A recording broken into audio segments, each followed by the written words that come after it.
Hi friends, Sunday special lunch menu என்னென்னு பார்க்கலாம் வாங்க. சுட சுட சோறு. இன்றைக்கி காலையிலேயே இட்லிக்கு மட்டன் குழம்பு பண்ணியிருந்தேன். மசாலா அரைச்சி விட்டு பண்ணால் இந்த மட்டன் குழம்பு ரொம்பவே சூப்பராக இருக்கும்.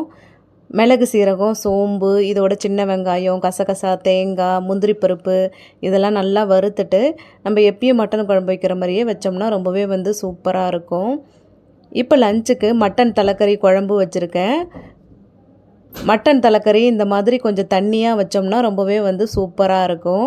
கடைசியாக குழம்பு வச்சதுக்கப்புறமா கொஞ்சம் கரம் மசாலா, சோம்பையை எண்ணெயில் பொரிய விட்டு அதுக்கப்புறம் குழம்புல ஊற்றி ஒரு 2 நிமிஷம் கொதிச்சதுக்கப்புறம் இறக்கணும்னா ரொம்பவே குழம்பு நல்லா வாசனையாக டேஸ்ட்டாக இருக்கும்.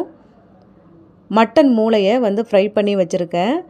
குழம்பு மிளகாய்த்தூள், இஞ்சி பூண்டு பேஸ்ட்டு, மஞ்சத்தூள், உப்பு போட்டு நல்லா மிக்ஸ் பண்ணி ஊற வச்சுட்டு அதுக்கப்புறம் ஃப்ரை பண்ணி தோசைக்கல்லில் போட்டு ஃப்ரை பண்ணி வச்சுருக்கேன். மட்டன் குடல் நல்லா பெப்பர் ஃப்ரை பண்ணியிருக்கேன். காரம் கம்மியாக மிளகுத்தூள் கொஞ்சம் அதிகமாக போட்டு வச்சோம்னா ரொம்பவே சூப்பராக இருக்கும். அல்சருக்கு மட்டன் குடல் ரொம்பவே நல்லது. கடைசியாக ரசம் வச்சுக்கிறேன். இந்த லஞ்ச் மெனு உங்களுக்கு பிடிச்சதுன்னா மறக்காமல் அருணை கிச்சனுக்கு சப்ஸ்கிரைப் பண்ணிவிடுங்க.